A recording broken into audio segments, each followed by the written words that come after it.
Welcome to Technical Education Series program on Electronic Devices and Circuits. Today it is the sixth session on transistor as amplifier. In this session we are dealing with the transformer coupled amplifier and direct coupled amplifier. Transformer coupled amplifier. Multi-stage amplifierile വിവിധ സ്റ്റേജുകൾ തമ്മിൽ ബന്ധിപ്പിക്കുന്നതിന് transformer ഉപയോഗിച്ചുള്ള ആംപ്ലിഫയറുകളാണ് transformer coupled amplifier. In this coupling scheme, a transformer is used to transfer AC signal from the output of the first stage into the input of the second stage.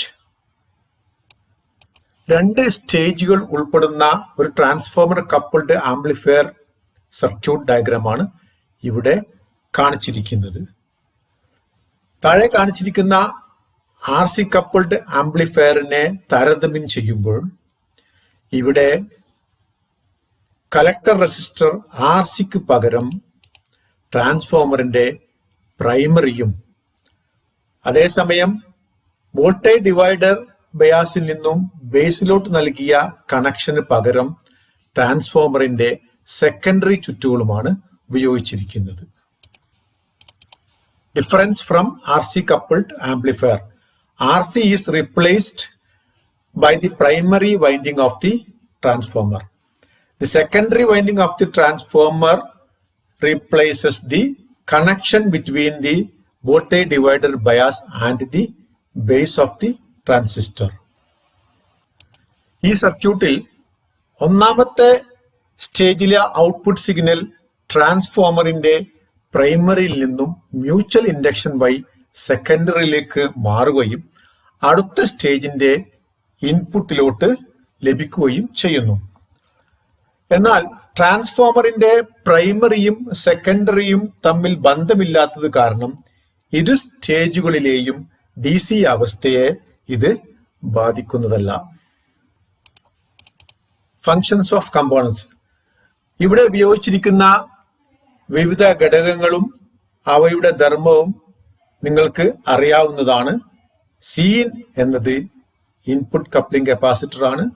R1, R2, RE എന്നിവ voltage divider biasing and stabilising network form ചെയ്യുന്നതിന് വേണ്ടി ഉപയോഗിക്കുന്നു. CE എന്നത് emitter bypass capacitor, T1, T2 എന്നിവ coupling transformers. ഇവിടെ ഇൻപുട്ടിൽ കൊടുക്കുന്ന സിഗ്നലിന്റെ ആംപ്ലിഫൈഡ് രൂപത്തിലുള്ള സിഗ്നൽ ആദ്യത്തെ സ്റ്റേജിലെ ട്രാൻസ്ഫോമറിന്റെ പ്രൈമറിയിൽ രൂപപ്പെടുകയും പ്രൈമറിയിൽ നിന്നും മ്യൂച്വൽ ഇൻഡക്ഷൻ വഴി ഈ സിഗ്നലുകൾ സെക്കൻഡറിയിലേക്ക് മാറുകയും രണ്ടാമത്തെ സ്റ്റേജിന്റെ ഇൻപുട്ടിലേക്ക് ലഭ്യമാവുകയും ചെയ്യും. ഈ സിഗ്നൽ രണ്ടാമത്തെ സ്റ്റേജിൽ നിന്നും വീണ്ടും ആംപ്ലിഫിക്കേഷന് വിധേയമാകുകയും ഇതിലെ ഔട്ട്പുട്ട് സിഗ്നൽ രണ്ടാമത്തെ ട്രാൻസ്ഫോമറിന്റെ പ്രൈമറിയിൽ രൂപപ്പെടുകയും പ്രൈമറിയിൽ നിന്നും ഈ സിഗ്നൽ മ്യൂച്വൽ ഇൻഡക്ഷൻ വഴി സെക്കൻഡറിയിലോട്ട് മാറുകയും അതിനുശേഷം ഔട്ട്പുട്ടിലോട്ട് നൽകുകയും ചെയ്യുന്നു. Frequency response of transformer coupled amplifier. ഒരു ട്രാൻസ്ഫോമർ കപ്പിൾഡ് ആംപ്ലിഫയറിന്റെ ഫ്രീക്വൻസി റെസ്പോൺസ് ഗ്രാഫ് ചിത്രമാണ് ഇവിടെ കാണിച്ചിരിക്കുന്നത്.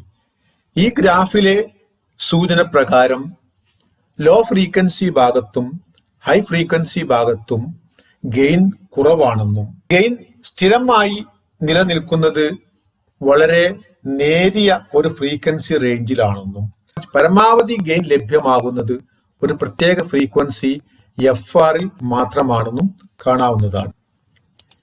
ഇവിടെ FR എന്നത് സർക്യൂട്ടിൽ ഉപയോഗിക്കുന്ന ട്രാൻസ്ഫോമറിലെ വൈൻഡിങ് ഇൻഡക്റ്റൻസും വൈൻഡിങ് കപ്പാസിറ്റൻസും രൂപം നൽകുന്ന ട്യൂൺ സർക്യൂട്ടിന്റെ റെസൊണൻസ് ഫ്രീക്വൻസി ആയിരിക്കും. The gain is constant only over a narrow range of frequency and it is maximum at the resonant frequency FR of the tune circuit formed by the inductance and winding capacitance of the transformer. ഇനി ഇവിടെ low frequency സമയത്തും high frequency സമയത്തും gain കുറയുന്നതിനുള്ള കാരണങ്ങൾ എന്താണെന്ന് നോക്കാം. at low frequency. Reduced reactance of the primary winding of the transformer reduces the induced voltage and hence the secondary voltage. This will cause to reduce the gain. ഇവിടെ low frequency സമയത്ത് ട്രാൻസ്ഫോമറിന്റെ primary reactance കുറവായത് കാരണം അതിൽ induce ചെയ്യുന്ന voltage കുറയുകയും അതുവഴി സെക്കൻഡറിയിലോട്ട് induce ചെയ്യുന്ന secondary വോൾട്ടേജും കുറയുകയും ഗെയിൻ കുറയാൻ കാരണമാവുകയും ചെയ്യും. എന്നാൽ at high frequency the reactance of the interwinding capacitance of the transformer is reduced and it acts as bypass capacitor to reduce the output voltage. This will result in low gain at high frequency. High frequency സമയത്ത് ട്രാൻസ്ഫോമറിലെ winding capacitance reactance കുറയുകയും ഈ winding capacitance ഒരു bypass capacitor ആയിട്ട് വർത്തിക്കുകയും ആംപ്ലിഫയറിന്റെ output voltage കുറയാൻ കാരണമാവുകയും ചെയ്യും. ഇത് കാരണം ആംപ്ലിഫയറിന്റെ ഗെയിൻ കുറയുന്നു. Advantages of transformer coupled amplifier. ഇനി ട്രാൻസ്ഫോമർ കപ്പിൾഡ് ആംപ്ലിഫയറിന്റെ മേന്മകൾ എന്തൊക്കെയാണെന്ന് നോക്കാം. ഒന്ന്, high efficiency since R C is replaced by the primary of the transformer. Collector സർക്യൂട്ടിൽ ആർ സിക്ക് പകരം ട്രാൻസ്ഫോമറിന്റെ പ്രൈമറി ചുറ്റുകൾ ഉപയോഗിക്കുന്നത് കാരണം ആർ സിക്ക് കുറുകെ ഉണ്ടാകുന്ന ഡി സി ഡ്രോപ്പ് ഇല്ലാതാവുകയും ഇത് ആംപ്ലിഫയറിന്റെ ക്ഷമത കൂടാൻ സഹായകമാവുകയും ചെയ്യുന്നു. Higher voltage gain. Transformer coupled ആംപ്ലിഫയറിൽ വോൾട്ടേജ് ഗെയിൻ കൂടുതലായിരിക്കും. No signal power loss in the collector resistor. ഇവിടെ കളക്ടർ സർക്യൂട്ടിൽ റെസിസ്റ്റൻസ് ആർ സി ഉപയോഗിക്കാത്തത് കാരണം അതിന് കുറുകെ ഉണ്ടാകുന്ന പവർ ലോസ് ഒഴിവാക്കാൻ സാധിക്കും. By suitably adjusting the number of turns in primary and secondary winding of the transformer, excellent impedance matching can be obtained. അപ്പൊ ഇവിടെ ഉപയോഗിക്കുന്ന ട്രാൻസ്ഫോമറിന്റെ പ്രൈമറിയിലെയും സെക്കൻഡറിയിലെയും ചുറ്റുകളുടെ എണ്ണം കൃത്യമായ ഇംപിഡൻസ് അനുസരിച്ച് തിട്ടപ്പെടുത്തി കഴിഞ്ഞാൽ ഇംപിഡൻസ് മാച്ചിങ് നടത്താൻ സാധിക്കുന്നതാണ്. അടുത്തത് disadvantages of transformer coupled amplifier. ഒരു ട്രാൻസ്ഫോമർ കപ്പിൾഡ് ആംപ്ലിഫയറിന്റെ വീഴ്ചകൾ എന്തൊക്കെയാണെന്ന് നോക്കാം. Poor frequency response. ഇതിന്റെ ഫ്രീക്വൻസി റെസ്പോൺസ് വളരെ മോശമാണ്. Bulky and expensive. ഇത് വലുപ്പം കൂടുതലും ചിലവേറിയതുമാണ്. High frequency distortion. ഇവിടെ ഹൈ ഫ്രീക്വൻസി ഡിസ്റ്റോർഷൻ ഉണ്ടാവാനുള്ള സാധ്യത കൂടുതലാണ്. Introduces hum in the output. Humming സാധ്യത കൂടുതലാണ്. ഇനി ഇതിന്റെ ഉപയോഗം എന്താണെന്ന് നോക്കാം. Transformer coupling is mostly used in circuits where impedance matching is necessary, such as output stage of A multi-stage amplifier where the output impedance of the power amplifier is to be matched with the impedance of the load such as loudspeaker, voice coil for maximum power transfer. Transformer coupled amplifier ഉപയോഗിക്കുന്നത് impedance matching നിർബന്ധമായി സ്വീകരിക്കേണ്ട സർക്യൂട്ടുകളിലാണ്. ഉദാഹരണമായി multi stage ആംപ്ലിഫയറിന്റെ output അതിന്റെ ലോഡായ loud സ്പീക്കറിലോട്ട് transfer ചെയ്യുന്ന സമയത്ത് loud സ്പീക്കറിന്റെ ഇംപിഡൻസും ആംപ്ലിഫയറിന്റെ output ഇംപിഡൻസും match ചെയ്യേണ്ടത് നിർബന്ധമാണ്. അതിനാൽ ഈ ഒരു വേളയിൽ നമ്മൾ ട്രാൻസ്ഫോമർ കപ്പിൾഡ് ആംപ്ലിഫയർ ആണ് ഉപയോഗിക്കുന്നത്. Direct coupled amplifier. Multi stage ആംപ്ലിഫയറുകളിൽ സ്റ്റേജുകൾ തമ്മിൽ ബന്ധിപ്പിക്കുന്നതിന് ഒരു പ്രത്യേക ഘടകം ഉപയോഗിക്കുന്നതിന് പകരം നേരിട്ട് ബന്ധിപ്പിച്ച രീതിയിലുള്ള ആംപ്ലിഫയറുകളെയാണ് ഡയറക്റ്റ് കപ്പിൾഡ് ആംപ്ലിഫയർ എന്ന് പറയുന്നത്. 2 സ്റ്റേജുകൾ ഉൾപ്പെട്ട ഒരു ഡയറക്റ്റ് കപ്പിൾഡ് ആംപ്ലിഫയറിന്റെ സർക്യൂട്ട് ഡയഗ്രമാണ് ഇവിടെ കാണിച്ചിരിക്കുന്നത്. ഈ സർക്യൂട്ടിൽ ഒരു സ്റ്റേജിന്റെ കളക്ടർ അടുത്ത സ്റ്റേജിന്റെ ബേസിലേക്കും രണ്ടാമത്തെ സ്റ്റേജിന്റെ കളക്ടർ ലോഡിലേക്കും വയർ കണക്ഷൻ വഴി ബന്ധിപ്പിച്ചിരിക്കുന്ന രീതിയിലാണ്. ഇവിടെ കപ്പാസിറ്ററോ ട്രാൻസ്ഫോമറോ ഉപയോഗിച്ച് DC-യെ ബ്ലോക്ക് ചെയ്യാനുള്ള സജ്ജീകരണമില്ലാത്തത് കാരണം AC സിഗ്നലിനൊപ്പം DC കറണ്ടും ഒരു സ്റ്റേജിൽ നിന്ന് അടുത്ത സ്റ്റേജിലേക്ക് പ്രവഹിക്കാൻ ഇടയുണ്ട്. ഇത് കാരണം ഈ സർക്യൂട്ടിൽ ഒന്നാമത്തെ സ്റ്റേജിലെ DC കളക്ടർ വോൾട്ടേജും രണ്ടാമത്തെ സ്റ്റേജിലെ DC ബേസ് വോൾട്ടേജും തുല്യമായിരിക്കും. In this method of coupling, the collector of one stage is connected to the base of the next stage and the collector of the last stage is connected to the load. Here, no coupling and bypass capacitors are used. Therefore, both the DC as well as AC are coupled to the next stage. Functions of components. ഈ സർക്യൂട്ടിൽ ഉപയോഗിച്ചിരിക്കുന്ന ഘടകങ്ങളുടെ ധർമ്മങ്ങൾ നേരത്തെ അറിയാവുന്നതാണ്.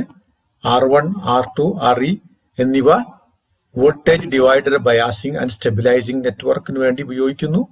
RC collector resistor.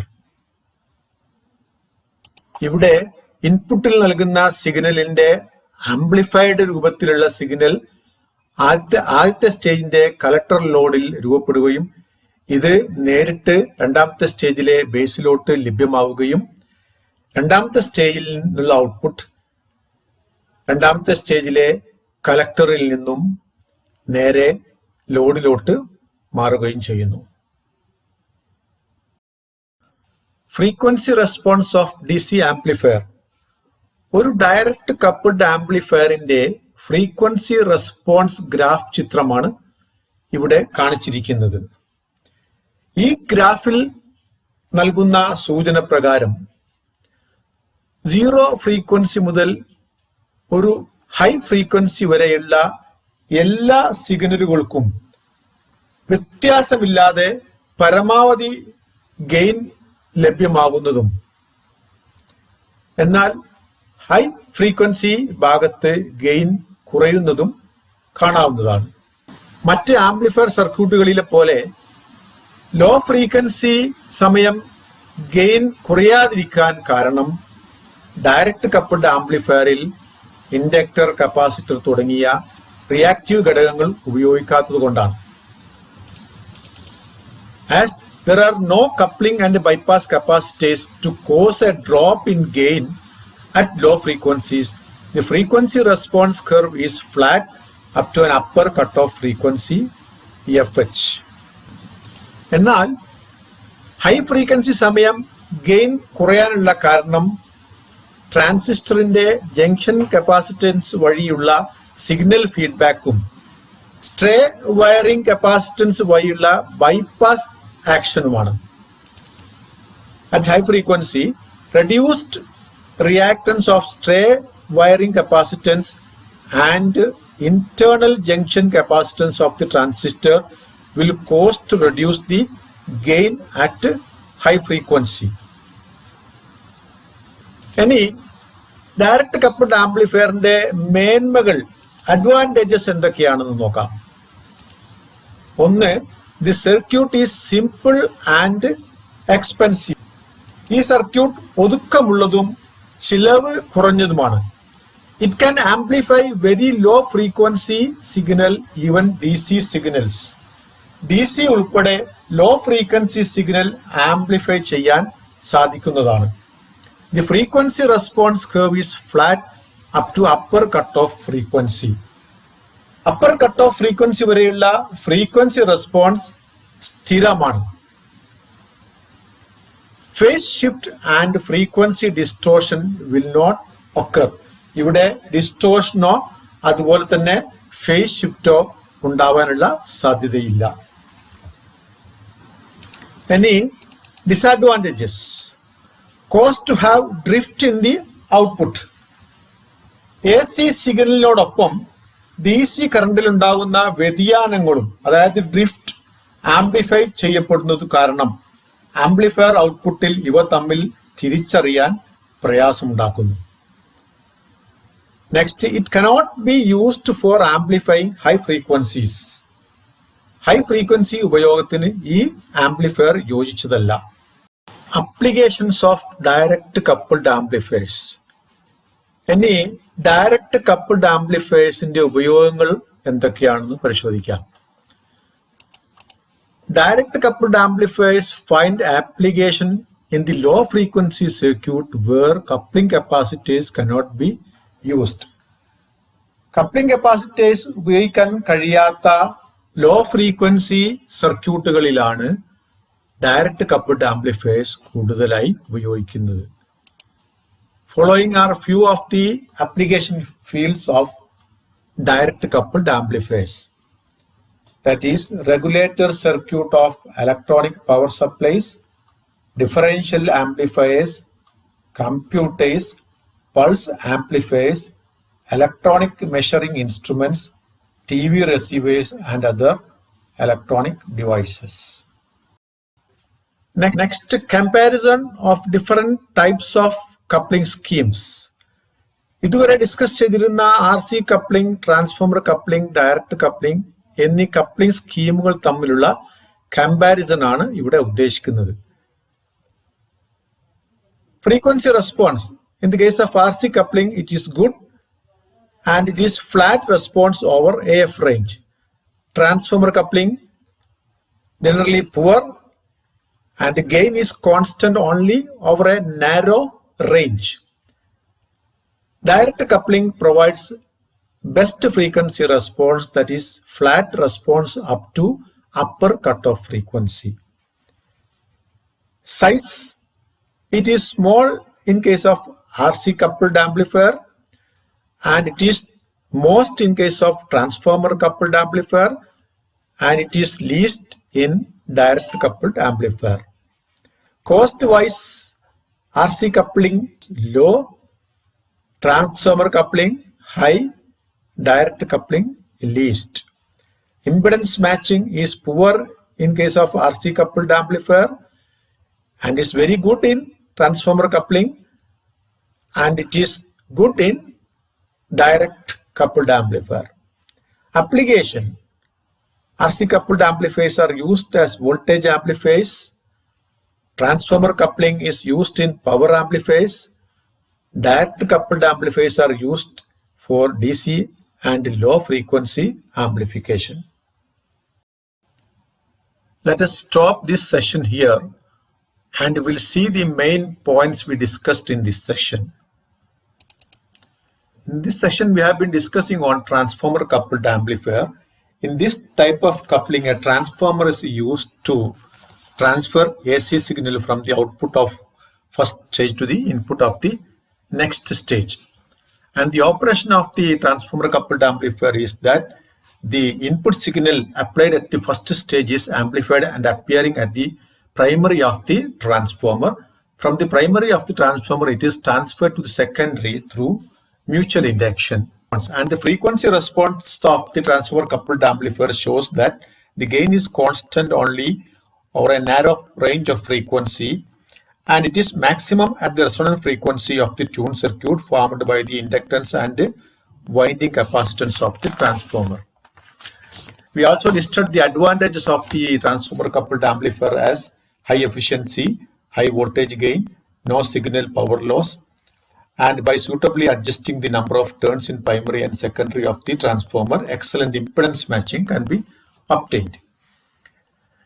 And the disadvantage of transformer coupled amplifiers are poor frequency response, bulk and expensive, high frequency distortion, and introduces hum in the output circuit.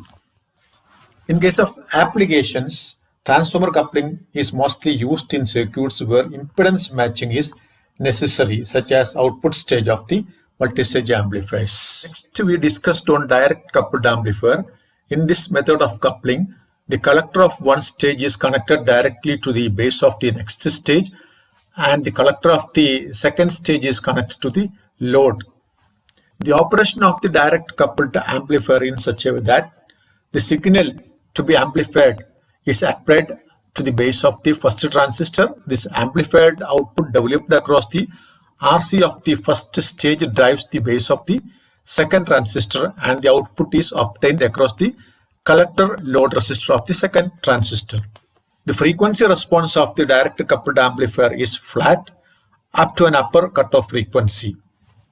Advantages of direct coupled amplifiers are listed as: the circuit is simple and less expensive.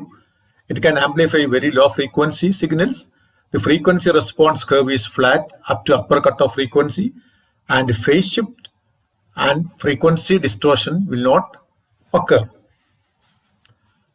The disadvantages of direct coupled amplifiers are drift, that is, minute fluctuations in the power supply voltage will be also amplified along with the signal. And the second one is it cannot amplify high frequency signals. Direct coupled amplifiers find application in low frequency circuits where coupling capacitors cannot be used, such as regulator circuits, differential amplifiers, computers, etc. ഈ session ഇവിടെ അവസാനിക്കുകയാണ്. അടുത്ത session module 2 ആയിരിക്കും. കാത്തിരിക്കുക. Subscribe ചെയ്യാത്ത ആളുകൾ subscribe ചെയ്യുക. നിങ്ങളുടെ അഭിപ്രായങ്ങൾ അറിയിക്കുക. Thank you.